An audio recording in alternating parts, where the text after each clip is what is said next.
lie, my skin make me a foreigner. Come on, man, I've been through racial profiling before, sir. You think I'm racial profiling? If not, then why did you pull me over? You said, why would I do 45 when I seen you behind me for 5 blocks, as you said? Speeding is speeding, and it's a violation of the law. It's not racial profiling. Okay, sir. Call me racist, so you pulled, I didn't say you was racist, I said you racial profiling. What do you think racial profiling is? Pulling a person over because of the color of their skin. That don't mean that don't mean you racist, though. Okay. Okay. So I'm not racist. Just racist profiling. Okay. If you say so. Walking by and doing what? Well, you were making people nervous. By walking by? Yeah, they said you had your hands in your pockets. How y'all doing today? Good. My name's Officer Betsy O'Dane, Police Department. The reason I'm pulling you over today, sir, is because you didn't signal 100 feet prior to your turn. I saw you turned your turn signal on, but you didn't turn it on 100 feet prior. Did I say he was going to do all this? I watched you trail me the whole time. I said, well, I don't know why this cop is behind me. I'm glad I got my video camera on too. Well, I did signal. Okay, I did signal. You just needed a reason I am to pull me acknowledging over. that you did signal. Okay, I'm acknowledging that you signaled. You didn't do it 100 feet prior to your turn. You just needed a reason to pull me over, sir. Okay. Is there a reason other than that? Because I did signal. You'll do that for license insurance on you, sir. I have everything. Okay. No disrespect. I don't have nothing against police officers, but all the shit that's going on now, that's some scary shit. To have a police officer just trailing you, and then you just pull me because you said I didn't signal. What? Do you know how that looks? You drive without being in the cop car, right? You know how it is when the police pulling you over. You're like, I'm not doing nothing. Why is he? Every move I make, why is he making it? I'm not doing nothing. Because I have a Michigan plate. Other than that, why was you trailing me? Because you made direct eye contact with me and held onto it when I was passing you on Salem. Because you made direct eye contact with me and held onto it when I was passing you on Salem. I made direct. I didn't even see you until you were behind me. I'm not going to argue about it anymore, sir. If you want to keep talking about it, I'll just take your license back and give you a citation for the violation. We can take. How you doing? How you doing? You see me come out of my driveway. I get out. License, registration, and insurance? turn. Yes. But can I ask you though, like, what's the problem? What did I do wrong? See your license, registration, insurance? But what did I do wrong? See your registration? What did I do wrong? I have a cousin that's a Providence police officer for 23 years, but I want to know what's the problem. I'm tired of this shit. I came out my house to come to the store. My daughter's home asleep. Like, what's the problem, sir? Like, what's the problem? I'm not a gangster. I'm not a thug. What's the problem? Not a problem. What's the problem? I don't get why I got pulled over. I don't understand. Do you have the insurance? Insurance is right here, sir. Bill of sale, everything. This is my car. I own this car.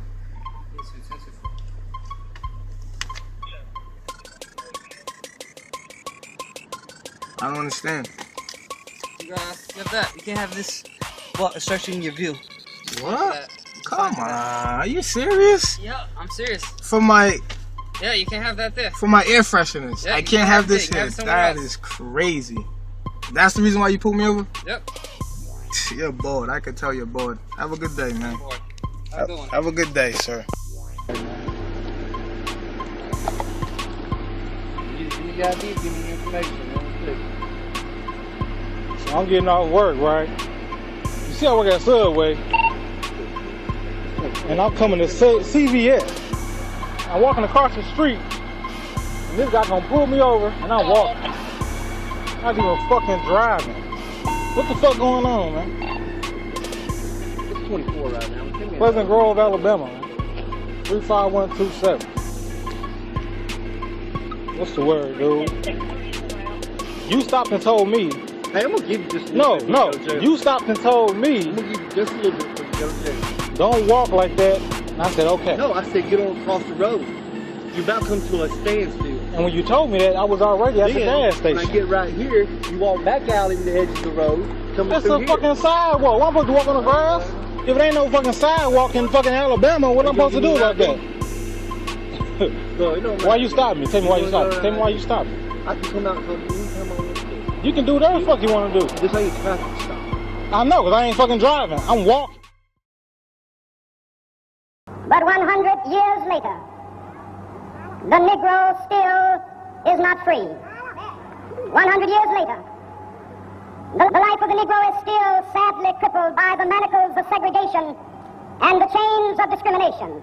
100 years later, The Negro lives on a lonely island of poverty in the midst of a vast ocean of material prosperity. 100 years later, the Negro is still languished in the corners of American society and finds himself in exile in his own land. And so we've come here today to dramatize the shameful condition. In a sense, we've come to our nation's capital to cash a check.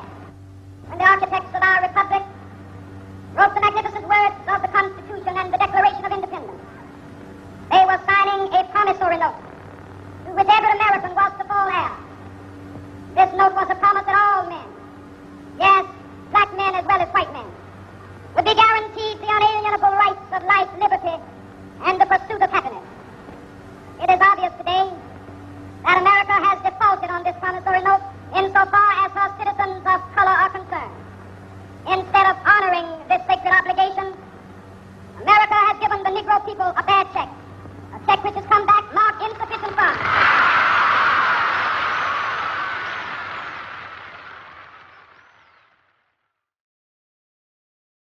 It is a story that no one can stop talking about, the shooting of Trayvon Martin. It seems like every day we learn about a new piece of the puzzle, and every day the outrage only seems to grow. But rather than allow the rhetoric to overshadow the facts of this case, we're going to step back and walk you through the night that Trayvon Martin was killed, minute by minute. 7:11 p.m., February 26th, a rainy night in Sanford, Florida. George Zimmerman calls 911 to report a suspicious person in his neighborhood. That call would last 4 minutes. Hey, we've had some break-ins in my neighborhood, and there's a real suspicious guy. The best address I can give you. This guy looks like he's up to no good, or he's on drugs or something. It's raining, and he's just walking around looking about. Okay, and this guy, is he white, black, or Hispanic? He looks black. Did you see what he was wearing? Yeah, a dark hoodie, like a gray hoodie, and either jeans or sweatpants and white tennis shoes. He's here now. He was just staring. 7:12, phone records show Trayvon Martin is on the phone with his girlfriend. 7:13, Zimmerman is giving the dispatcher directions when he says the subject took off. Are you following him? Yeah. Okay, we don't need you to do that. Okay. 7:15, Zimmerman hangs up with 911. Okay, no problem. I'll let him know to call you when they're in the area. Thanks. You're welcome. At the same time, at 7:15, Trayvon Martin's girlfriend tells ABC News she's still on the phone with him. He said his man was watching him. So I said, what you following me from? And the man come and said, what you doing around here? Somebody push Trayvon because the head said this down. 7:16, the line goes dead. At about the same time, a neighbor's call to 911 reveals background screaming and then a gunshot. Do you need police, fire, medical? Maybe both. I'm not sure. There's just someone screaming outside. Okay. And is it a male or female? It sounds like a male. Okay. And you don't know why? I don't know why. I think they're yelling help, but I don't know. Just send someone quick. Say crap. Okay. Does he look hurt to you? I can't see him. I don't want to go out there. I don't know what's going on. So they're sending him. So you think he's yelling help? Yes. All right. What is your phone number? There's gunshots. You just heard gunshots? Yes. How many? This one. 7:17, Officer Timothy Smith, the first to arrive, and according to the partial police report, the officer says, I was advised by the dispatch that the report of shots fired. And in the span of 2 minutes, Smith canvasses the scene, spots George Zimmerman wearing a red jacket and blue jeans, observes a black male wearing a gray hooded sweatshirt laying face down in the grass, questions the man in the red jacket who admits to shooting the subject and still being armed, secures a 9mm gun, and places the man in handcuffs. The officer observes the man in handcuffs bleeding from the nose and the back of his head, according to the police report. All of this in about 2 minutes, the police report says, a very tight time window, according to senior law enforcement instructor Alex Manning. You really want to know what happened in those couple of minutes? Were they still running? Was he walking around looking for Trayvon, or was Trayvon heading out of there? So in those 2 minutes, you really don't know what exactly happened. 7:19, 2 minutes after Smith, a second officer arrives, Ricardo Ayala, who observes Zimmerman already in Officer Smith's custody. Sometime between 7:19 and 7:30, Ayala says he tries to get a response from the subject on the ground. A sergeant arrives, checks a pulse. There is none, and both officers begin CPR. Another sergeant arrives and takes over chest compressions from Officer Ayala. The fire department arrives, attempts to revive the subject. And at 7:30, a paramedic pronounces the subject, Trayvon Martin, dead.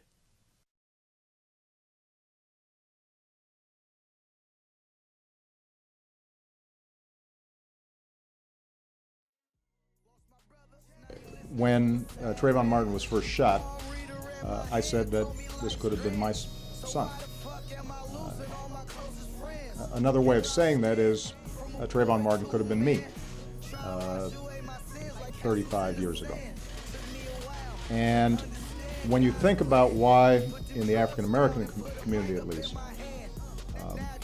there's a lot of pain around what happened to you. I think it's important to recognize that the African American community is looking at this issue through a set of experiences and a history that doesn't go away. There are very few African American men in this country who haven't had the experience of being followed when they were shopping in a department store. That includes me. There are very few African American men who haven't had the experience of walking across the street and hearing the locks click on the doors of cars. That happens to me, at least before I was a senator. There are very few African Americans who haven't had the experience of getting on an elevator and a woman clutching her purse nervously and holding her breath until she had a chance to get on. That happens often. And I don't want to exaggerate this, but those sets of experiences inform how the African American community interprets what happened one night in Florida. And it's inescapable for people to bring those experiences to bear. The African American community is also knowledgeable that there is a history of racial disparities in the application of our criminal laws. Everything from the death penalty to enforcement of our drug laws. And that ends up having an impact in terms of how people interpret the case. Now, this isn't to say that the African American community is naive about the fact that African American young men are disproportionately involved in the criminal justice system, that they're disproportionately both victims and perpetrators of violence. It's not to make excuses for that fact, although black folks do interpret the reasons for that in a historical context. They understand that some of the violence that takes place in poor black neighborhoods around the country is born out of a very violent past in this country. And that the poverty and dysfunction that we see in those communities can be traced to a very difficult history. And so the fact that sometimes that's unacknowledged adds to the frustration. And the fact that a lot of African American boys are painted with a broad brush, and the excuse is given, well, there are these statistics out there that show that African American boys are more violent. Using that as an excuse to then see sons treated differently causes pain. I think the African American community is also not naive in understanding that statistically, somebody like Trayvon Martin was probably statistically more likely to be shot by a peer than he was by somebody else. So folks understand the challenges that exist for African American boys. But they get frustrated, I think, if they feel that there's no context for it, and that context is being denied. And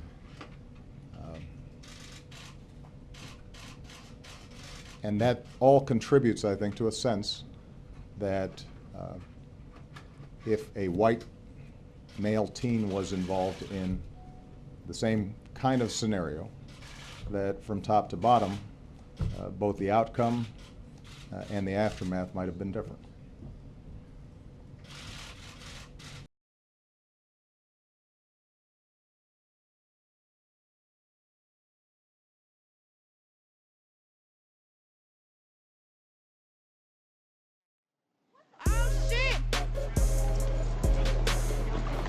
What the fuck?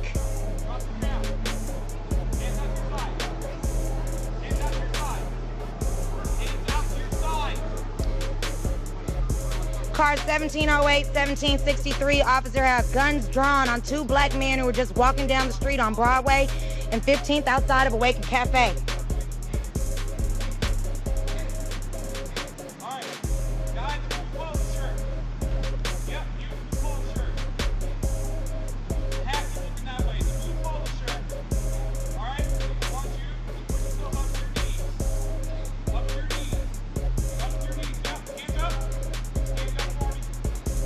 Oh my God. Don't shoot them.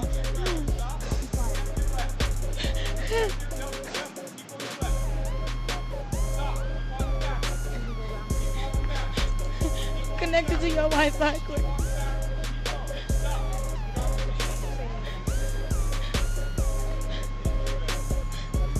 What's your name?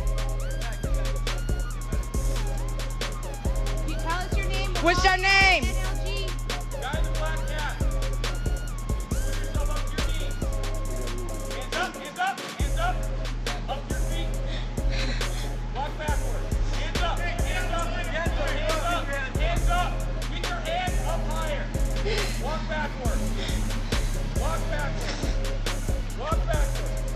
Boots, can you hold my dog, please? Walk to your left. Walk to your left. Keep walking to your left. Keep walking. Hands all the way up. Stop. Now walk backward. Hands up high. Keep walking backward. Keep walking backward. Keep walking backward. Keep walking. Stop. Drop your knees. Drop your hands up. Cross your ankles. I'm just filming you. Please don't point your gun at me. Officer Campos, please tell him there's no need to point his gun at me. Fucking guns away. He's handcuffed. You're in public. You're surrounded by citizens in their cars in a fucking cafe. Officer Campos, why are you guys pulling up with your guns drawn in public like that? You don't need those. They presented no fucking threat. We were sitting right here. Yeah, I just pulled out my stream instantly. He jumped out with his fucking gun out. These men were walking down the street. Because I was like, they're black, there's not a crime, they're not doing anything. And then the police just did a fucking U-turn and pulled the gun out. August 16, 93, Romeo Johannes is being arrested for we don't know what, but the officer just pulled up with guns drawn. He's being detained. We don't present a threat to you. We're on a public street and we don't present a threat to you. This is not, we're not obstructing your duties. We're not obstructing your duties. We are not grossly obstructing a sidewalk. Why are you pulling a cop near me? Why are you pulling a gun near me? Why did you jump out with your gun? You didn't fucking listen to nobody. You fucking coward. You serve us. At least Officer Campos had a taser in his hand. Why the fuck are you jumping out with your gun? They weren't doing anything. I don't want those guns out near me. Is this what happens when we're black and walking down the street? You wonder why I won't leave without my camera? How the fuck you guys We just decided not to march to the police station, but I guess we might redecide that. They just jumped out, pulled out guns on them, 2 black men. They just walked down the street. Yeah, because they didn't do shit. Racial fucking profiling. Thank you. Thank you. Let him go. Let him go.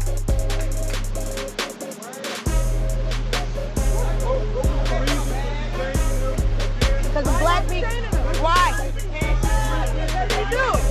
He was walking while black. It was all white officers that pulled out the guns on him. Y'all let him go? Really? That's some bullshit. Hey, where your partner? Release his partner too. Is that how you fucking roll? This how you do? You pull out guns on innocent citizens? Huh? Guns on innocent citizens, officers. Since you're accusing us of racial profiling, we're supposed to take a complaint. You want to come and talk to the sergeant? I would love to speak to the sergeant. I think that this is definitely a violation of constitutional rights. There were 2 young black men who obviously don't adequately fit the description because they had to be let go. Why on earth did they warrant having guns drawn in public while we're all sitting outside? Because had it been anybody else, had it not been 2 black men, and I know this from experience, it wouldn't have fucking had the guns pulled on them. And it was all white officers that did it. The only colored officer that I saw was Officer Compost, and he had a fucking taser out. So why do I gotta be so fucking scared of your police department from the shit that I see? Well, I won't leave my house without a camera. You know who I am. I know y'all do. So, do you want to make a complaint? I want to make a complaint, but are you gonna do anything about it, or is this just to appease me to make me be quiet? We're going to take your complaint seriously. That's what we're going to do. So I'm going to give you some information from you, okay? Is that okay? All right, give it to me. The same information I got. Give it to me, please. Give me the information that lets me know that I'm not fucking safe in this city. So what you think about racial profiling, my brother? Racial profiling is just a way to cover up white supremacy. Oh, that's real. We all make assumptions. Everybody say, oh, I don't see color. You see color, but it's the way you address it. You know, just to see a man walking down the street who ain't doing nothing don't spark up no type of suspicion. But when you got hatred in your heart and you see somebody as less than human, you begin to profile them. And then you try to make them part of your point system. So that's all it is. We gotta start talking to each other and saying, you know what? We all sick in some kind of way, but the first step to getting over it is just admitting it. And that's the problem in America. We don't want to admit what we really think about each other. This is a bad relationship. Right. And the thing that troubled me about this country is you got people in abusive relationships. If a kid get abused in a household, let's say a kid get molested, they remove that kid from the situation. But we basically living with our offender. That's crazy, that's insane. But if we had a real conversation, we'll understand that we can live together, but we need to understand what happened and how somebody should be treated, if they should have a space, and if you're even treating them fairly. People ain't being treated fairly in this country. I tell people all the time, when you bake a cake, you put certain ingredients in. You put sugar, you put baking powder, flour, whatever you want to put in that cake. But if you forget one of them ingredients and you bake the cake anyway, that cake not going to be right. So you can't sprinkle your flour or your sugar on top of the cake. You got to rip the cake up. It's the same thing with the Constitution. We've built a country that wasn't geared for certain people, but we don't want to admit it. We're trying to include somebody, so we're trying to sprinkle the equal rights on top. But the founding fathers didn't set this up to be equal, and that's fine. But let's admit it and let's have a conversation. Let's don't lie to ourselves and act like there's some type of inclusion all of a sudden, because it's not. All that does is make the rules unfair, and it makes the lower class of the higher class feel like somebody taking something from them. So I'm not even mad at them for the way they treat people because they feel intimidated.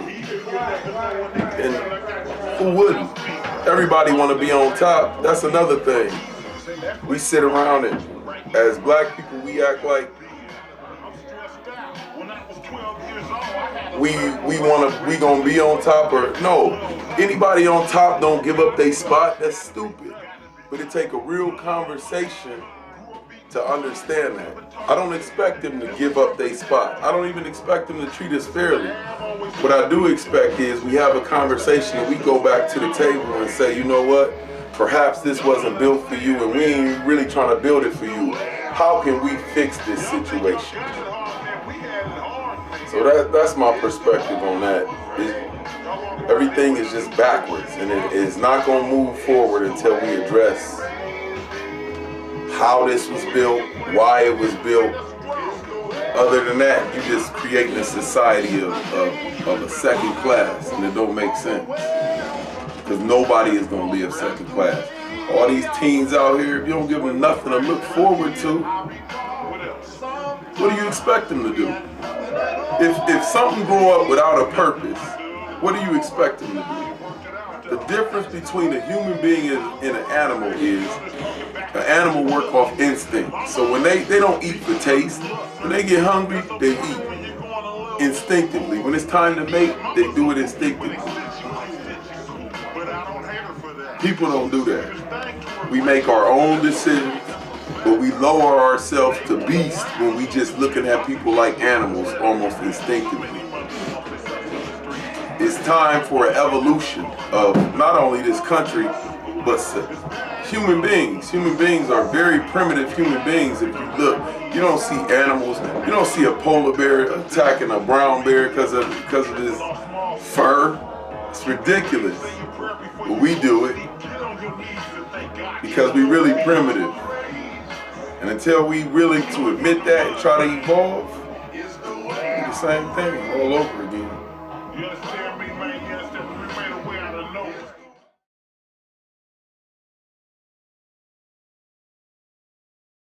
A cell phone recording a confrontation with cops.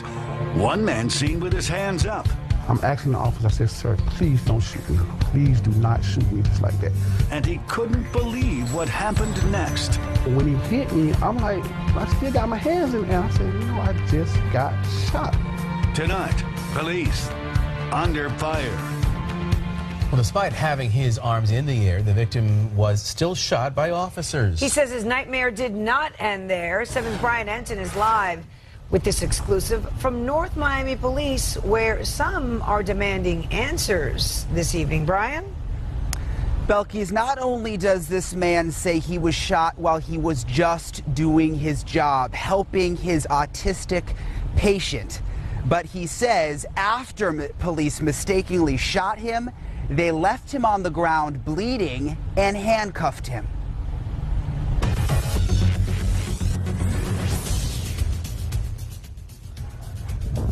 This is Charles Kinsey laying in the middle of the road with his hands in the air. North Miami police have rifles pointed at him. Listen as he tries to tell them he's a therapist, just trying to help a confused autistic man who ran away from a group home.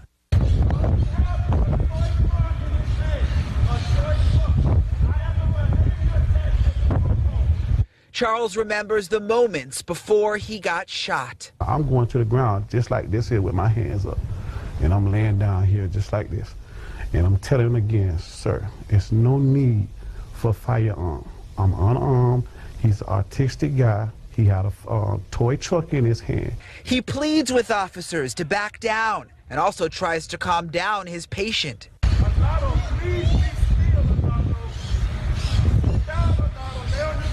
This goes on for minutes, and then Charles says out of nowhere, a North Miami police officer shoots him. I'm like this right here. And when he shot me, it was so surprising. It was like a mosquito bite. And when he hit me, I'm like, I still got my hands in the air. I said, no, I just got shot. And I'm saying to him, I'm like, sir, why did you shoot me? And his words to me, he said, I don't know. North Miami police say it all started when someone called 911 and said there was a man walking around with a gun threatening suicide Monday. But Charles says the gun was a toy truck. The man was the autistic patient. I was really more worried about him than myself, because I'm looking at, as long as I got my hands up, they're not going to shoot me. This is what I'm thinking. They're not going to shoot me. Wow, was I wrong? Charles says what police did after he was shot is what upsets him the most. I think they got like 1, 2, 3 sets of handcuffs. They cuff my hands and they flip me over, and I'm laying on the concrete like this right here. I'm bleeding. Day in and day out, Charles works helping the disabled. He just wants to know why the officer fired. So grateful that he's alive and he's able to tell his story. Every time I close my eyes, you know, it's just like I'm just seeing flashbacks.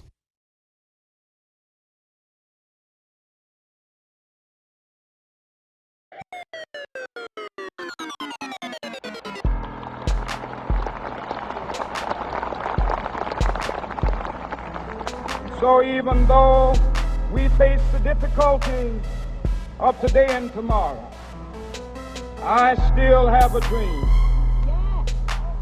It is a dream deeply rooted in the American dream. I have a dream that one day this nation will rise up and live out the true meaning of its creed. We hold these truths to be self-evident, that all men are created equal.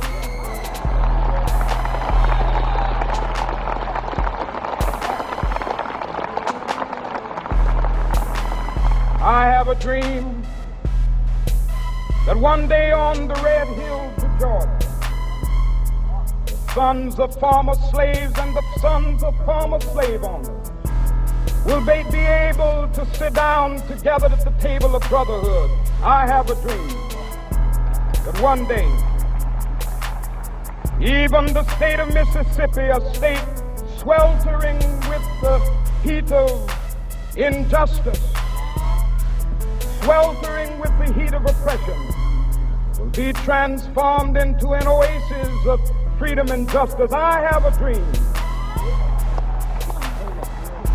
that my 4 little children will one day live in a nation where they will not be judged by the color of their skin, but by the content of their character. I have a dream today.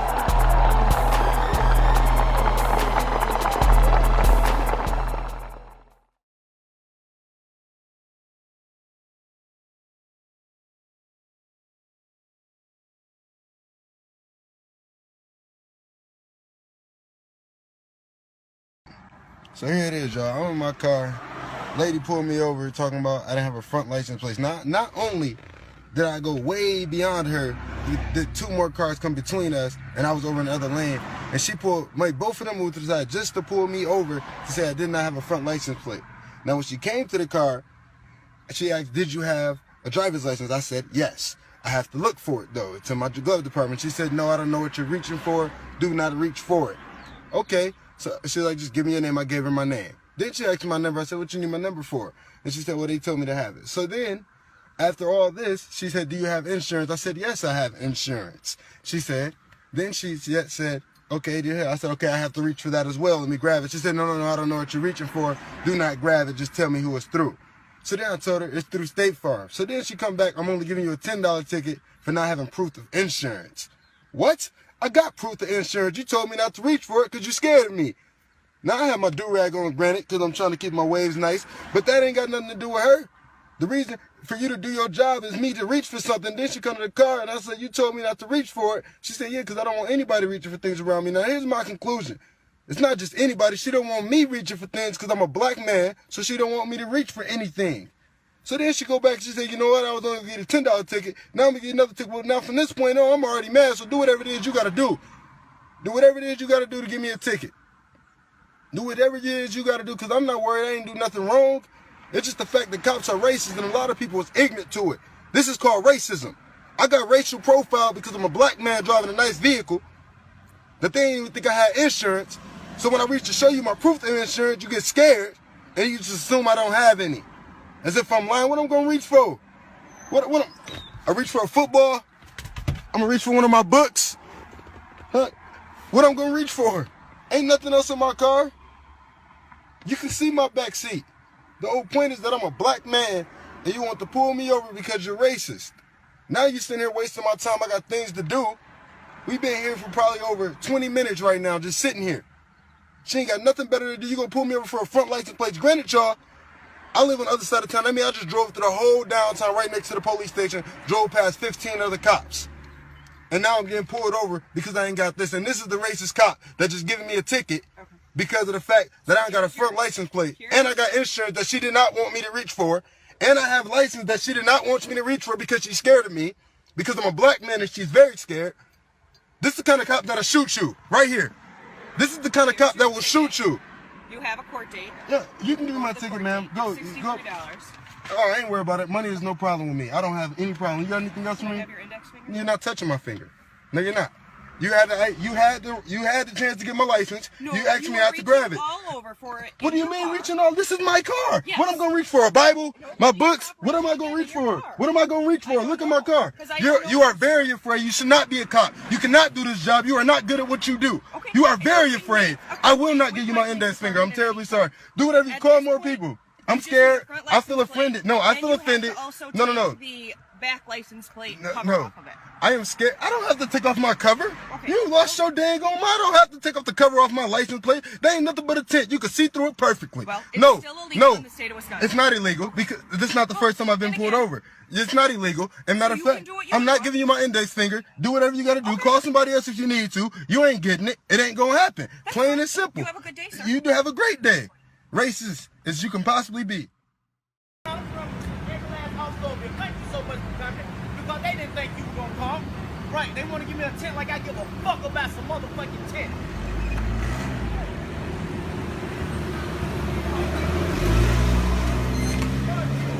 Get the sergeant, man. Walk on this side.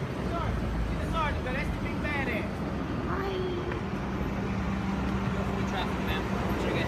Man, look, this public property. My lawyer, you know my lawyer. 8100, man. So you ain't gotta listen to that. You ain't gotta say nothing to none of them.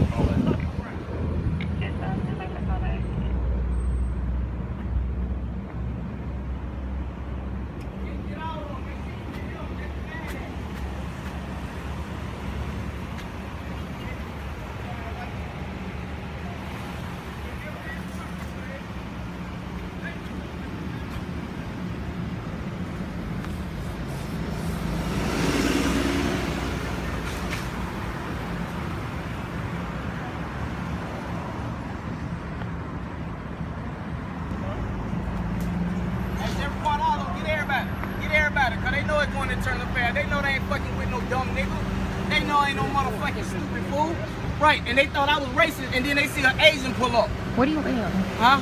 What are they waiting on? What? So what are they waiting on? Oh no, they on standby. They can't do nothing. The black man just had to come tell all of them to shut up and get to the side. Right, they know they can't do nothing. I'm bluffing.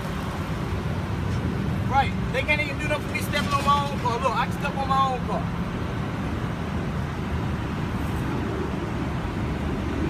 They crazy, man. They can't arrest me because I'm not a convicted felon. I got a gun, so I can buy as many guns as I want. Hey, baby, how look? Get close up on me. Get my rolling in the picture. I want to get close to the officer so you can see me with no cuffs and they can't do a motherfucking thing. You got me? Thank you. I'm not under arrest. I didn't do nothing. I'm not under arrest. I just have tinted windows on my car. I'm not under arrest now. I'm a black man driving Mercedes. I'm black driving a Mercedes. I got tinted windows. Guess what? That's why they can't arrest me. They can't say to tell me to shut up. Thank you. You see that, right? You see that, right? And then guess what? Sergeant. You fired my name. Did you verify that? I don't know how many minutes. Oh, okay. Cool. You just tried to play some muscle so I can give you a ticket for every one that you know gonna get thrown out. So don't think you got nothing to do with it. I ain't got to do that.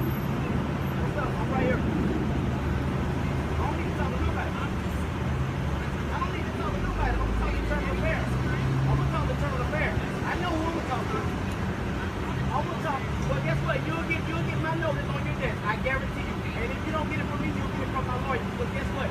Stereotyping, this shit got to stop. So all that stereotyping, man, cut that shit out. You can't, what you gonna say? What you gonna say? You been out here the whole time. Why the fuck you ain't speaking before that? I've been watching you the whole time.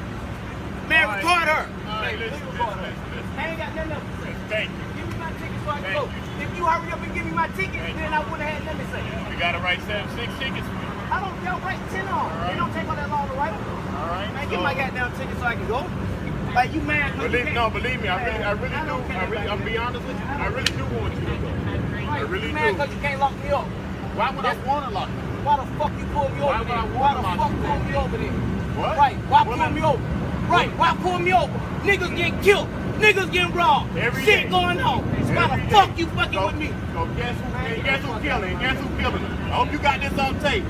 Black people are killing black people. Man, fuck black people down here. There you go. Your own boy say fuck This black Miami. This Miami. He talking about black people killing black people. So guess what?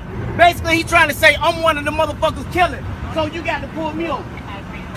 Hey, Sergeant, what black people killing black people got to do with me? Sir, why you just said that. You said it yourself. Black people killing black people. I said fuck that. That ain't got nothing to do with me. You making an irrational statement.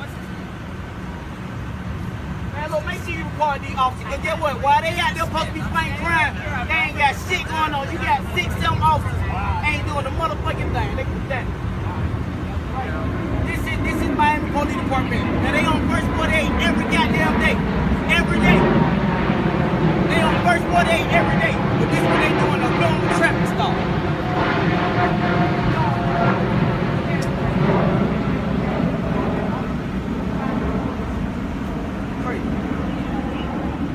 Man, get that. Make sure you get him on though. Make sure you get him. Get a close up on him.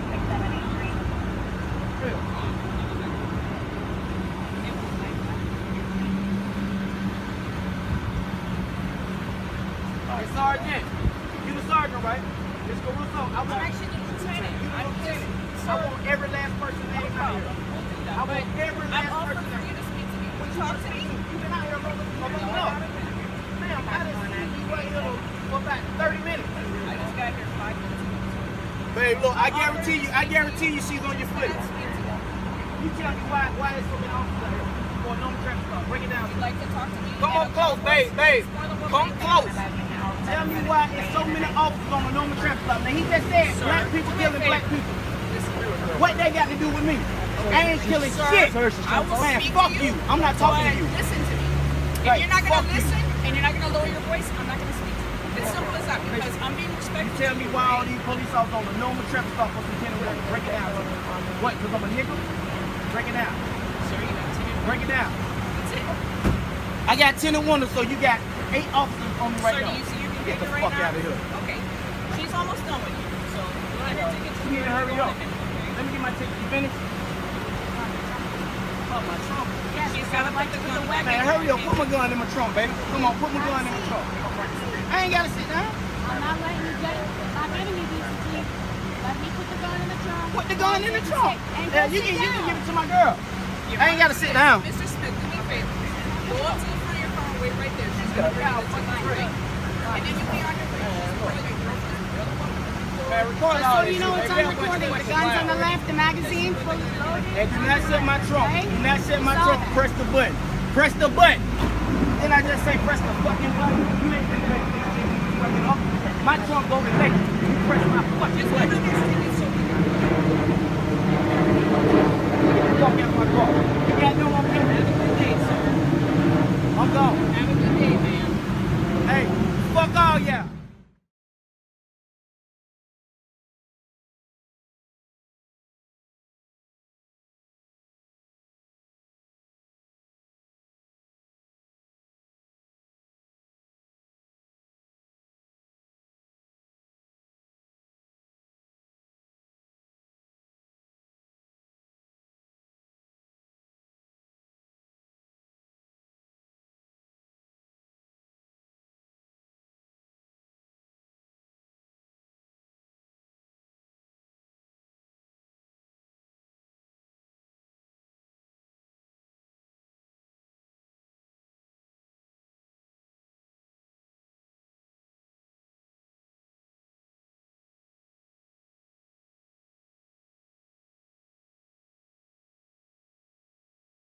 killed him for no reason.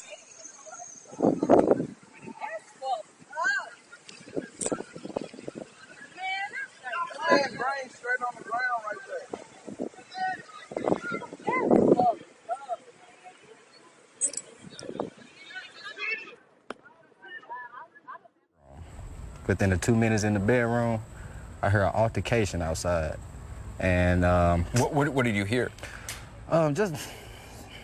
Just some heavy struggle, you know, like a strong voice. Like a strong voice. I'm not sure, you know, what words exchange exactly, but just a strong voice. So what'd you do then? Actually, so when I heard the altercation, I looked out the window and I see somebody at Ferguson police window, some kind of tussle going on here. Yeah, actually it was just a normal day, and I was just patrolling my area. Alone? Alone, yes. We're always alone in Ferguson. Always one-man cars. I was actually on my way to go get lunch. And you're driving to lunch, and what do you see? I see two individuals who I later became to know as Dorian Johnson and Michael Brown. You didn't know then? No, I did not. I saw them walking in the middle of the street, single file, on the double yellow line. I had stopped in front of them and let them walk up towards me. But you're still in the car? Yes, I never even put the car in park. I had it in drive. And as they walked up, I had asked Dorian Johnson, who was the first one, to walk on the sidewalk. And his reply was, well, we're almost to our destination. And I was like, okay, well, what's wrong with the sidewalk? And then as he passed, he just kept walking, ignoring that, is when Michael Brown came next. And he had exchanged some explicit words with me. He had said, what you have to say. First words to you? Yes. And when I looked at him, you know, as law enforcement, we're always trained to look at people's hands. The hands are what will hurt you. And I noticed that his right hand was full of cigarillos. And it kind of all clicked then. You know, the call I'd heard, I was in the vicinity of where they were going. Cigarillos were in his hand. Dorian Johnson was wearing a black shirt. And that's when it hit me that these were the suspects from that stealing. So let's clean this up so people won't make any mistakes. There was no conversation between you and Mike Brown prior to going to that store about we're going to go in and pick up some things, we're going to steal some stuff, we're going to do whatever, correct? Yes, correct. No talk about, yeah, we're finna go in and knock this place over, or we're finna rob this place. No talk about that. So no talk about the store at all. You just go into the store. Yeah, just all right. You're holding a conversation about bettering your lives, etc. You get to the store. What happens at that point? You separate? No, at this point, I'm standing behind Mike. It was actually another guy in the store before we got in there. So he's at the register, he's at the counter. And Mike went to the other counter, and him and the clerk exchanged words. Did you know this clerk? No. You'd never been in that store, or you just? I just had moved. I moved in Ferguson. I don't know, Mike Brown and his family, they probably stayed in Ferguson for years. I haven't even been there a year, so he's still new to me. I just moved in Ferguson. So I didn't know that. All right, so you go in. Does Mike seem like he knows this guy or no?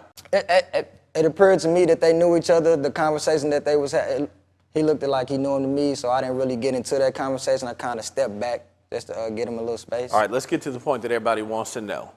The question of whether Mike takes anything. Does he take something? Yes, he grabbed the cigarillos. He grabbed the rellos.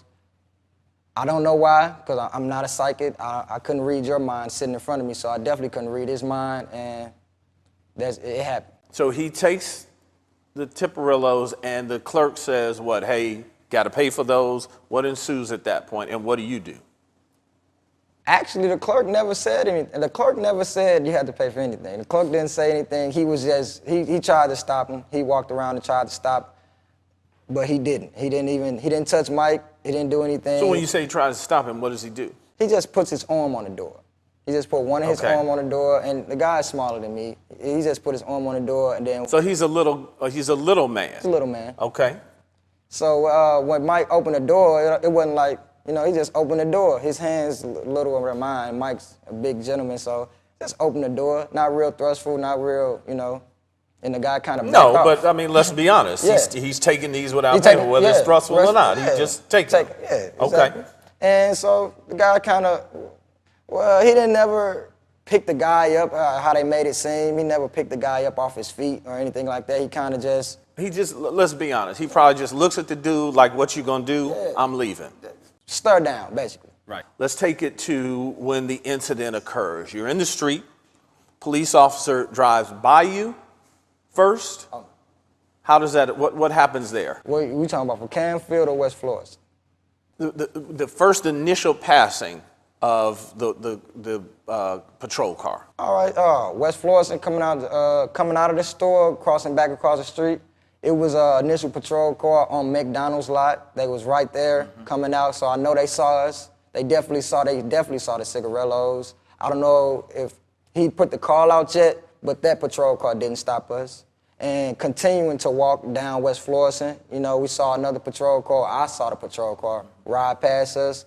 I thought they were going to pull over and stop us, but they didn't. They actually kept going past the store itself. So that gave me a notion that, hey, maybe this guy never called the police. I felt we were cool enough to walk in the street and have the conversation. We were just a couple of seconds away from our building. So I'm like, hey, let's go. All right. Then what? Then I see the police cruiser coming. I know Mike sees it. He's standing right behind me. I see it coming. This is the police cruiser I feel like that the man called. I tend to run, but Mike stopped me. He said, hey, man, be cool. You know, everything gonna be all right. So when you say you you started to run or you thought about running? Oh, yeah, I started to run. My foot I was almost gone, but... He grabs you? Right on the shoulder. And says, chill. Chill, be cool. You don't gotta run. Everything all right. Just keep walking and we're gonna keep talking. Okay. So we doing. We still walking and talking, and as soon as the police car gets on side us, the strangest thing happened. You know, in my mind, hey, I just got the call about the store. He finna stop us, but he didn't say anything about the cigarellos. He didn't say anything about the store, and this is Darren Wilson I'm talking about. Right. Pulled right on the side of us and says, get the fuck on the sidewalk. Pardon my French. Just, that's what he says to you? Verbatim. So you assume that he hasn't received a call. Doesn't mean that he hasn't, but you're assuming that if he didn't say, hey, where were you all 5 minutes ago, what have you, so you're wondering, here comes harassment again. I suspect that's what you're thinking. This cat's just here giving us problems. And not a harassment thing, just a cop, just trying to be a cop, a smart ass, just, hey, get the hell out the street. Okay, and then what? After he said get out the street, Mike never said anything. I opened my mouth, I told Officer Darren Wilson that I live here, you know, I pay rent, my building is right here, we're just having a conversation. Now, do you say this calmly?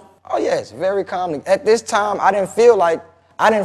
But you just said, let's be honest, you just said a cop harassing, that happens in these neighborhoods, we know that. So you had to have a little bit of a chip on your shoulder. Like, here it goes again. Oh, not at all, because like I said, harassing is one thing, but talking to somebody aggressive is another. I know how to handle that. Harassing would have been him parking his car in front of us, hey, and trying to pat us down. That's harassing. But he stopped and he just said, get the fuck on the sidewalk, and I calmly responded to him, hey, I stay right here. You know, if I want to walk across the street or anything, I pay rent, I pay bills, there's the lease's office right here, you can go in and check my name if you want to. But I told him, I stay a minute away, we're just having a conversation, we'll be out the street shortly. And I felt that was okay. I felt like I didn't say anything wrong to him, threaten him in any type of way. I actually thought I heard him, like I felt I heard him continue to drive, and that's what made me feel like, okay, continue to walk. And that's what happened. So I heard his gears change. So he has pulled off a bit then? He's pulled off a little bit. But I can hear the gears changing. And you say, you nor Mike say anything else? Nothing else. After I said what I said, that was it, All right. I perceived him to go. He puts the car in reverse, comes back. In a very fast manner to where me and Mike had to jump out the way. We literally had to take a quick step back or we would have been struck by the back of his cruiser because he was reversing in a manner where he didn't reverse just straight back. It was almost like he turned his wheel to try to strike us. I don't know if that was his intentions, but that's where we had to step out the way or we would have been hit. So that's what caused us to be almost chest to door with him. Like, we were right here. His door is almost already on our chest. All right, and then now comes the tricky part. There's a question now of what occurs. So if you're chest to door, that means either he's got to open that door and push you back, or you all have to step back to allow him. Does he at that point try to get out of the car? Well, his initial pullback when he, what the fuck did you say?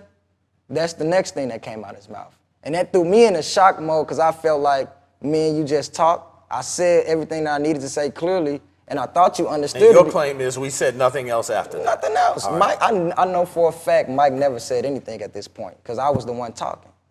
And I thought I said everything in a manner that he understood. He drove off and came back, and no one said anything. But I don't know if he thought or heard anything while he was driving off, but he was real. He was mad when he came back. So he's agitated now. He's agitated. Okay. Correct.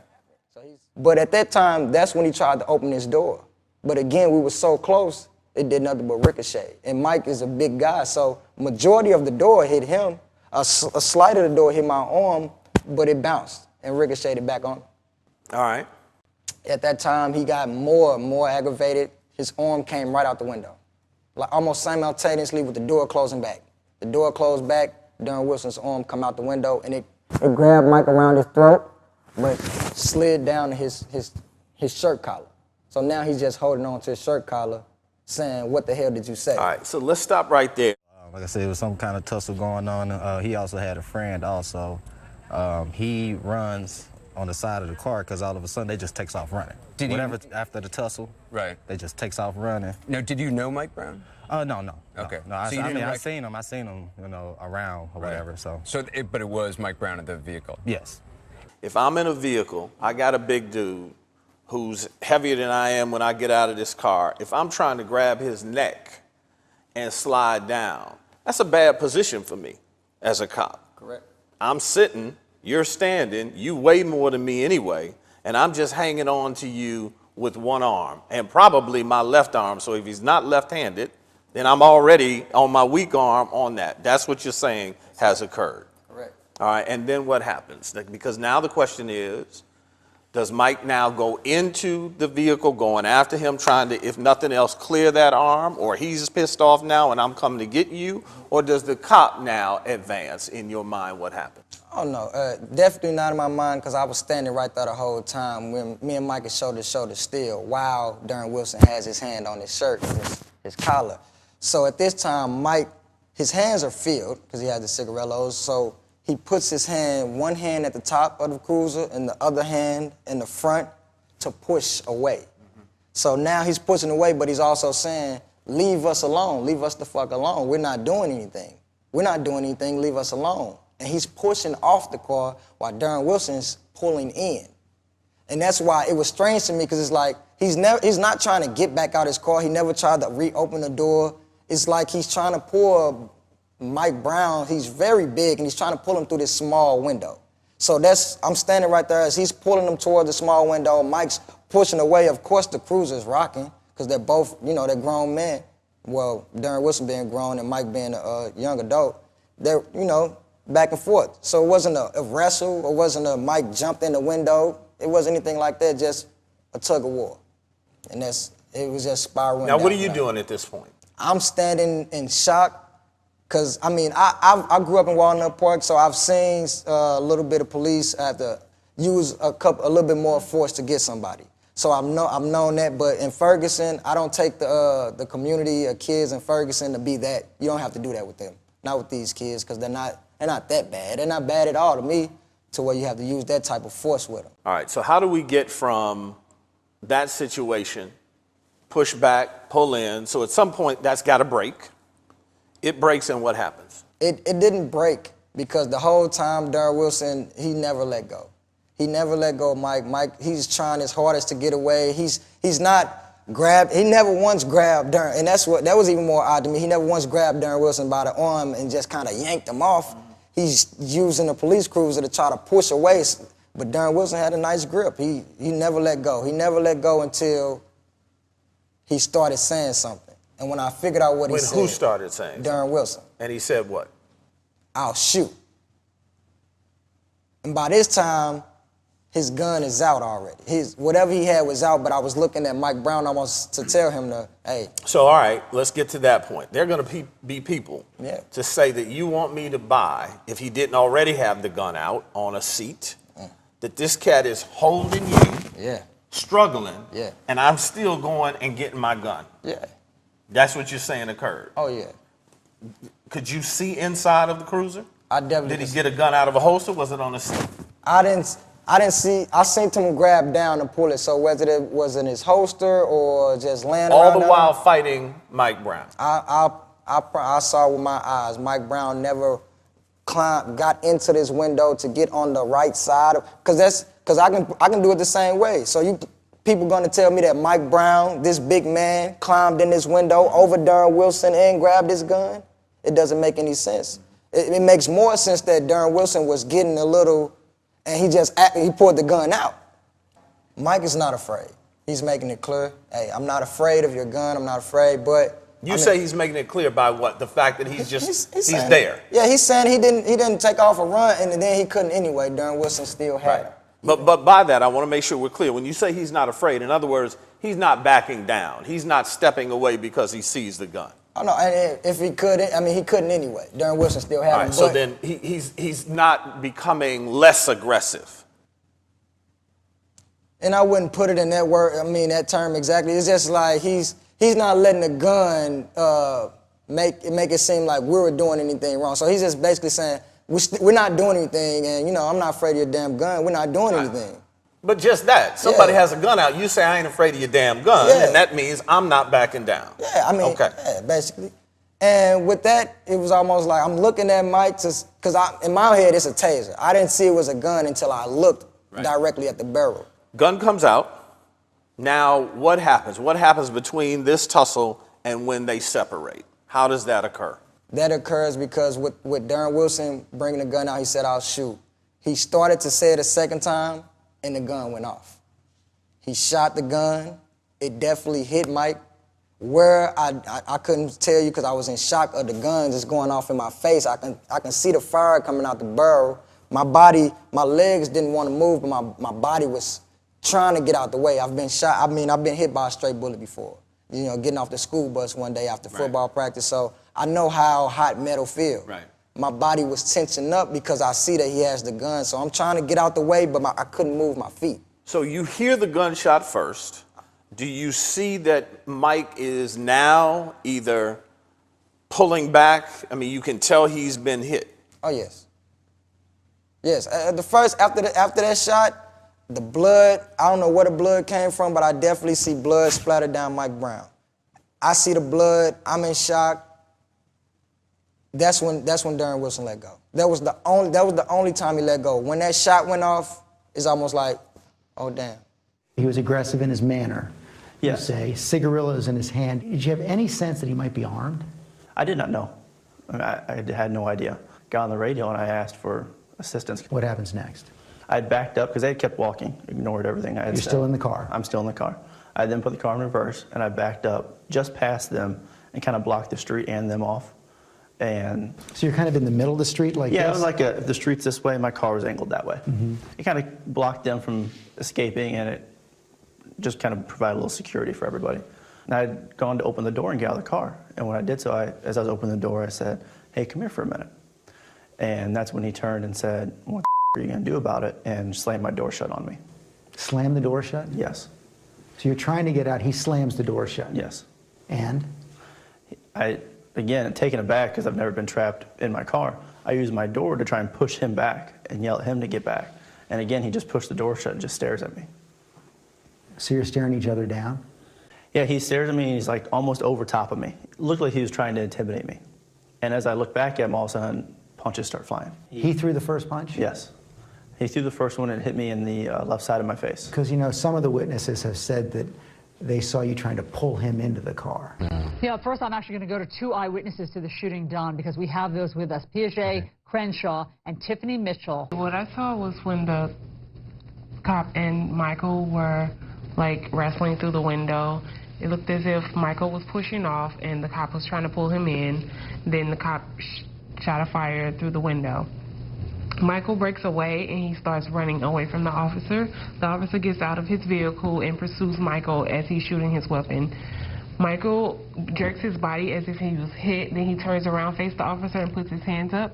And the officer continues to shoot him until he goes down to the ground. And you said there was a tussle. Was there, how long did it go on for that you saw? Seconds. 10 seconds, I should say. Mm-hmm. So. Did you see I didn't, what the tussle was around? Did you see was one person being pulled in or pulled out? No, he was just exactly at the window. I mean, it may look like he was trying to get away or something. You couldn't tell exactly what was going on? Yeah, but, you know, I just seen some kind of tussle going through the window. Okay. He punched you, and did he land a punch? Yes, he did. The first one that he hit hit me in this side of the face, right in this area. And then I don't know what or how many hit me after that. I just know there was a barrage of swinging and grabbing and pulling for about 10 seconds. What's running through your head? What provoked such an aggressive response to really nothing out of the ordinary besides a conversation. My goal when I originally tried to get out of the car was to get out and just talk with him for 30 seconds till backup arrived. And then we could investigate the stealing further. I had reached out my window of my right hand to grab onto his forearm because I was going to try and move him back and get out of the car to where I'm no longer trapped. And when I felt it, I just felt the immense power that he had. I mean, the way I've described it is it was like a 5-year-old holding on to Hulk Hogan. That's just how big this man was. Hulk Hogan? He was very large, very powerful man. You're a pretty big guy. Yeah, I'm above average. I'm about 210, 215, but you know, from what I've heard, he was around 290. And then as I'm holding him, I see him coming back around with his left hand, and it's in the shape like this, and it comes in through the window and just a solid punch to the right side of my face. I mean, the next thing was, how do I survive? Because I didn't know. How do you survive? Yes, I didn't know if I'd be able to withstand another hit like that. I mean, you hear all the time, one punch and someone gets knocked out, and if I'm knocked out, then what happens to me? Because then I can't defend myself at all. So that was my fear, is if he hits me again, will I be conscious after that hit to still defend myself? So that's what you're thinking at that moment, I can't get hit again. Yes. And what do you do? I actually went through my progression of how do I get out of this? What do I do? What's my force that I'm allowed to do? And my training just overrode everything you could ever think. I mean, training just kicked in. What did your training do at that moment? At first I went to mace, but if I would have used that, it would have not only disabled him if it got to him through both our sets of hands, but it would have disabled me. So you go through the checklist, the mental checklist, you rule out mace. Yes. This is all happening in a split second. Yes. And the only option I left was my firearm. So I withdrew my firearm and I Where's your gun at that point? I keep it on my right hip. Mm-hmm. I take it out and I come up, I point it at him. So you're no longer holding on to his arm with your No, right my hand. left hand is now blocking my face and I'm now getting my firearm with my right. Okay, so show us exactly what you did. I was like this and I brought my gun up like that. And when I said, get back or I'm going to shoot you. And then his response, immediately, he grabbed the top of my gun. And when he grabbed it, he said, "You're too much of a shoot me." And when he did that, he had twisted it and put it down into my hip and had the barrel dug into the crease of in my left hip. And while he's doing that, I can feel his hand trying to come over my hand and get inside the trigger guard and try and shoot me with my own gun. And at that point, I envisioned a bullet going into my leg. I thought that was the next thing. Both your hands are on the gun at that point? Yes. This hand's trying to just get it back, and my right hand was on like the pistol. And his hand's over yours? Yes, it was over top. What do you do? I had managed to wiggle, only a couple inches. I just slide over just slightly, and the force of him pushing down actually slid off the side of my leg, and when it slid off, it's now pointed down the floorboard. Well, I didn't have enough strength to pull the gun up, and with just one hand, I couldn't maneuver it. So I took my left elbow and locked it into the back of my seat, and I just pushed as hard as I could like this with both my arms. And I ended up getting it to slide up my leg towards my knee, and when it got to, fully outreached, I noticed it was lined up with the silhouette of his body. And that's when I pulled the trigger for the first time. What happened? It didn't go off. The gun was actually being jammed by his hand on top of the firearm. I believe his finger was blocking the hammer from striking the slide. So I tried again, and again another click. And this time, I'm like, this has to work, otherwise I'm going to be dead. He's going to get this gun away from me. Something's going to happen, and I'm going to be dead. So I pull a third time, and it finally goes off. It went into the door. And when it went into the door, my window had been rolled down. So the glass from the window then exploded out from the door. And when it exploded, I just remember seeing a big chunk of glass come over my hand, and I see blood on my hand. And I didn't know what it was from originally. Later I found out it was actually his blood because I wasn't cut. But after the glass flies over, I look at him, and he kind of backs up about 6 inches to a foot. And it kind of startled both of us. That was the first time you'd ever used your gun, right? Yes, it was. So it was just like, that was the only time he let go. And that gave us that split second time where I was like, it's blood on you. I know we don't have anything on us that can possibly harm Darren Wilson, So as far as you know, here's another one of those things that was in the press early on. As far as you know, Mike Brown is not armed. Oh, he's not armed at all. As far as you know. I know for a fact. How do you know that? He has on basketball shorts. If he had anything, it'd be bulging out, anything. And then I was walking with him the whole day, nothing. Did you ever know him to carry a gun? Not at all, not at all. He's not one of those type of guys. All right, Mike is shot. Does he stumble back? Does he look at where he shot? Is he looking around? Is he in shot? What do you see now? What I'm seeing, and I'm still here shoulder to shoulder with Mike, it feels like all three of us are in shock. Because like I said, Darren Wilson never Mike tried. He was pushing to get off, loosen the grip. Darren Wilson never loosened his grip. When that shot went off, it's like all three of us was so let me ask you something. You just said it seems like all three of us were in shock. Do you believe with that Darren Wilson did not intend to fire the gun at that time? At that time, I didn't think he intended to fire the gun. I think he was trying to move you back with the power of the gun, with the power of the gun, basically to say, I got a gun. I got a gun. Yeah. So, and that's the reason you don't play with guns. If that wasn't your intention, the gun went off and it definitely hit Mike Brown. All right. So Mike stumbles away or moves away. Didn't even stumble. Like I said, it felt like all three of us were shot because they're staring at each other. Right. I'm staring at Mike and the blood down on his shirt. No one's moving, but I can see that Darren Wilson doesn't have Mike anymore. So that's when in my mind, okay, let's go. What were you thinking? We were both in shock. That's all it was shocking having to pull it, but it was also at the same time, it was shocking that this was the only option I had. After I look at him, he's kind of shocked. He gets even angrier. His aggression in his face, the intensity just increases. And he comes back in at me again. And when he comes back in, I just block my face again, and I put my gun up and try to shoot. Well, it doesn't shoot that time either. Now it's jammed again. Again, training just kicked in. I never even thought about this. Just your gun jams your racket, you get a new round in there. And when I did that, I wasn't looking at him. I was just like racket, expecting another hit, and I put my gun up and fired. And after I fired that shot, I look over. He's running. It went off that time. It did go off that time. He starts to run, and I see the dust cloud behind him, and I'm like, okay, I missed. That was the round didn't hit him. Then I go to exit my car. And when I'm getting out, I use my walkie, and I say, shots fired, send more cars. And I start chasing after Michael Brown. You sent that radio message, shots fired, send no cars, but nobody got it. No. How come? Found out later my radio during all the altercation, which was down on the side, which is where my portable radios kept, the channel was changed from 1 to 3. That moment before the second shot, you guys are staring at each other, and you said there was a look in his eye like something you'd never seen before. Mm-hmm. You described it as a demon. Mm-hmm. It was a very, very intense image he was presenting. I was so shocked by the whole interaction because this was escalated so quickly from a simple request to now a fight for survival. And it still doesn't make sense to me why someone would act in that way and be so mad instantly, so aggressive instantly. And he then does run away. Yes, he does. How far does he go? I don't know, around 30, 40 feet. At that moment, you've called for help. Yes. Why not stay in the car? He's running away. My job isn't to just sit and wait. I have to see where this guy goes. My goal wasn't to arrest him. My goal was to maintain visual on him. And I was worried. You mean you weren't going to arrest him alone? Not alone, no. I knew I had backup on the way. And then he stops? He does stop. Does he charge him? No. Does he move forward? Yes, but not at a running pace or even So some will say, though, even if you move forward at a slow pace after someone has shot you, why are you moving toward that person? Because he has his hands up. He's telling Officer Darren Wilson. But why are you moving forward? Even with your hands up, why don't you just stand still? I'm injured. Again, he's been shot already. But why am I moving forward? That's going to be the continuing question. Oh, you know that. Yeah.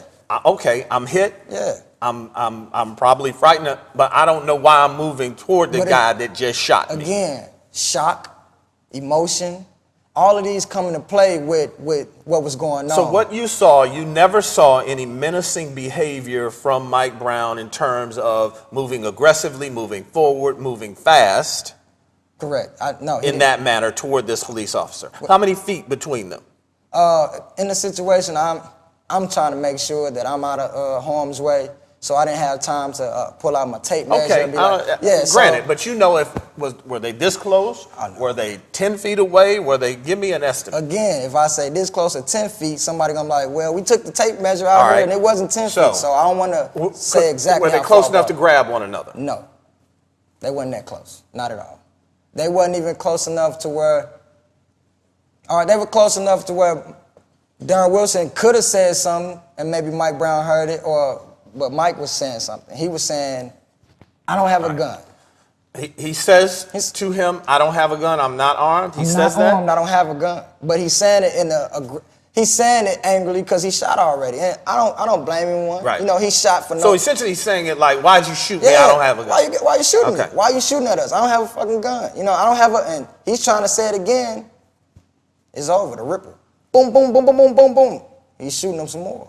And I'm in my head like, what the hell? Why is he shooting him some more? I want to scream at him, but I'm so scared that I couldn't open my mouth. I want to scream at Officer Darren Wilson, like, why are you still shooting? I definitely didn't make a move like, hey, you trying to talk to my friend? Like, we didn't try to jump. So he falls then, obviously. Yes. At that point, what does Darren Wilson do? Darren Wilson is standing there. He's just standing over him. There. Yes, with his gun drawn, still. He's not looking like, where's the other guy that was running with him? He didn't turn around and say, hey, you kid, come here. He didn't say anything. It's like he was still in shock. To me, he didn't do anything. He's just standing there. And then what? Does he radio? I didn't even send time for him to radio. Did you stay? Oh, no. Once I see that Mike, like his body stopped moving, I gagged because I knew he was dead. At first, I'm like, maybe he shot him in spots where, I'm going to see him at the hospital and we can talk about it. His body wasn't moving. He was dead to me. And you do what then? I kind of gathered myself. Like, I had to force my leg. I had to force my mind to tell my legs, like, go, go, go, go. I threw up slightly. I'm like, go. I took off. Were you able to see better of what happened, the confrontation in the car and the shooting? Well, when I first looked out of my window, it was because Tiffany was calling me to come down. We were on our way to work. So my video isn't from that time, but I actually saw with my own eyes starting with the confrontation at the window. It just looked like it was a tussle, some struggle going on. I couldn't really tell from my angle, but then I saw the police just get out and chase him forcefully down the street and shoot him down. And Piaget, when you saw this out your window, when you say you saw a tussle at the window, do you mean that Michael Brown was outside of the police car and the policeman was inside the police car and they were sort of arm wrestling through the window? Or what yes, did you ma'am. say? Okay. He was Michael was outside of the police car, and the police was inside, and just seemed like he was just it was just some kind of Michael trying to get away really quickly, and the police wouldn't let him. So that's when I heard the shots fired. Did you ever see a moment where Michael was in the police car? No, ma'am. Because that's what police are saying, that they were in the police car and there was a tussle inside the police car.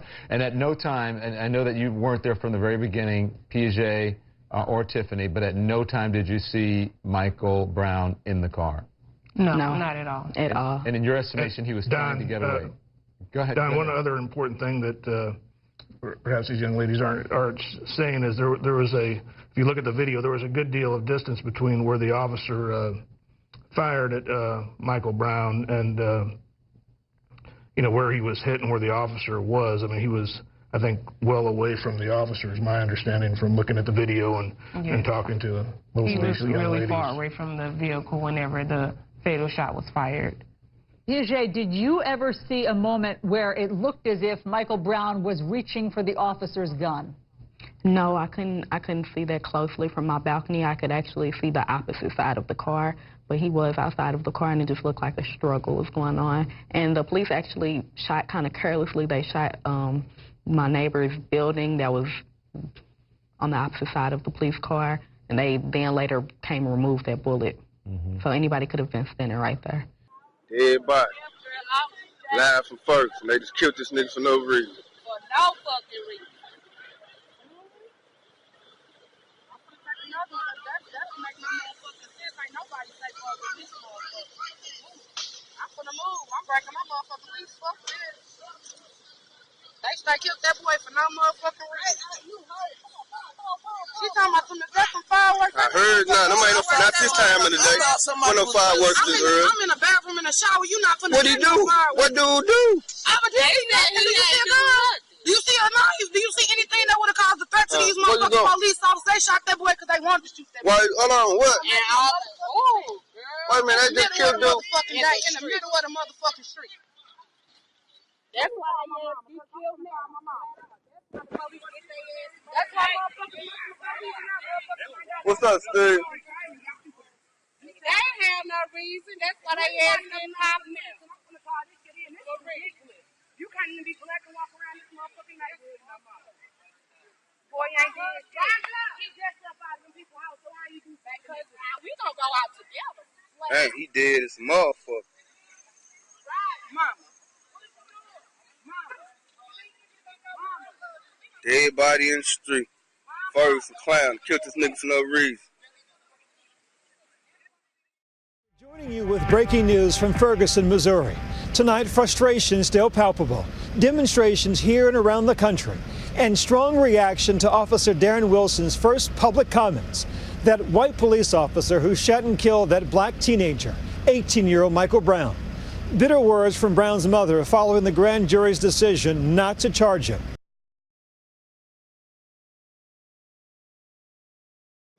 So I'm just telling everybody, you better tighten up for real, because all this fake stuff and glorifying street life and not giving our women they just do. Shoot, let me keep it real with all my brothers. If it wasn't for our black women, half of y'all wouldn't even have nowhere to be. You just be out in the streets meandering around. And that's the honest to God truth. Everybody done live with a broad or something. We gotta lift them up and protect them. We can't protect them running around like zombies. Don't make no sense. Everything is just backwards in this country. And I'm glad Donald Trump is in office, because we gotta tear this thing up and fix it. And if it take a man that's controversial to wake people up and have them actually start praying and believing in a purpose on why they life here, instead of meandering around, holding their pants up, wearing skirts, dyeing their hair, doing all this weird stuff, it ain't gonna change at all. A real man can't respect a fake man. Oh, what do that mean? What that mean is the society has dictated what a man should be. God dictated what a man should be. And if you adverse to that, you can't even be mad. You can't even be mad. You walk around here looking like a zombie with 15 tats on your face and everything else, and you wonder why somebody look at you funny. It's time to tighten up. It's time to tighten up. When we get it together, just like it say in the Bible, if my people which are called by my name would just humble themselves and pray. What do that mean?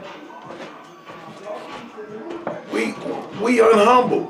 We sitting around here, we getting our ass whooped, getting beat up and down the street, and we still walking around, and you hear all our songs and everything. Everybody's still perking like they rich or they better than somebody. It's ridiculous. It's absolutely ridiculous. We're going to have to humble ourselves and say, you know what? I don't agree with that dude is doing, but that's my brother. And that brother is going to have to do something that sparks some type of respect, where you can actually respect him, a mutual respect.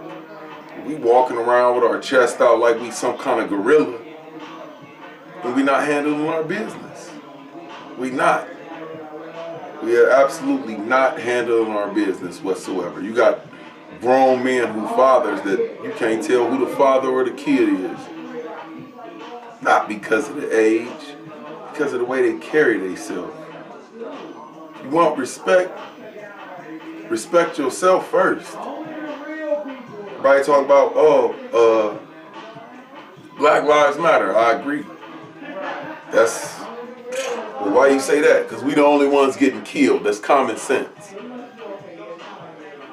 But at the same time, when they try to flip it around on us, we can't even justify with ourselves. But one, we killing ourselves. We hating on ourselves more than anybody. So that's the stuff we gotta fix. That's what that scripture is about. If you humble yourself and pray, and seek my face and turn from your wicked ways, that's the only thing that's gonna get us out of this. It's gonna be a long roller coaster ride. And myself, I'm ready for it. I'm glad. If I gotta die in the middle of it, so be it. But this ain't the way God intended for us to live. And deep down, we know it. I don't care what fantasy land you think you living in, what, I'm balling, I'm doing this, that, and the third. Deep down in your heart and your consciousness, you know this ain't what God created.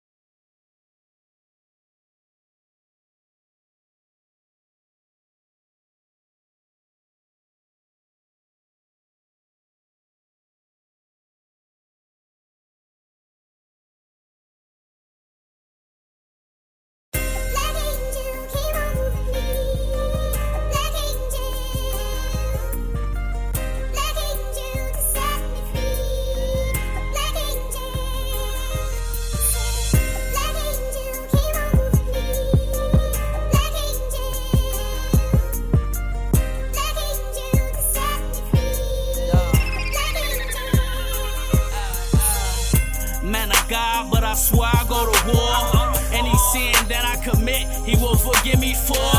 Martin Luther King marched, but we still at war. Trying to solve all of my problems at the liquor store.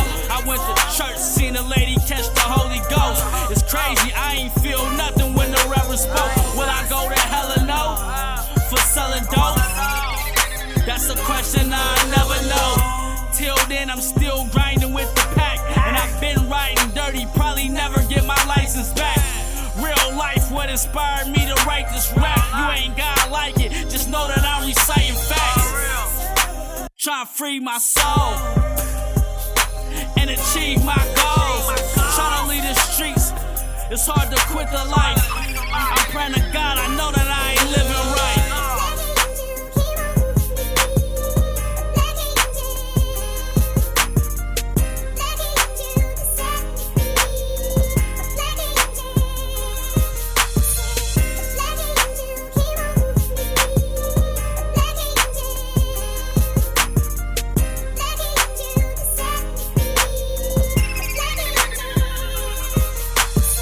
They call me Global Low.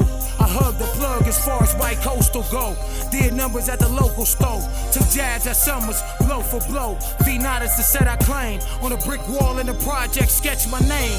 Block the block, stretch my name. I hustle for everything till the extras came. I'm from the era where you lose it all. Get it back, the era Cortez Nikes and denim jackets. Picture me rolling and I'm autographic. My pictures be oceans and autographic. My difference exponents and all the factors. With the city on my back, I'm state to state. Put the city on the map and all the traffic. Poker face, down the street from the killers with the Joker face. Around the corner from the dealers, keep the smokers laced. Hustlers love my music, thugs club to it. It ain't the fact that I rap about toolies, they love the fact that I use them. And that's word to Tulu. He died at an early age, shit hit home. Wanted to help Squirt escape, but I guess some things is worth the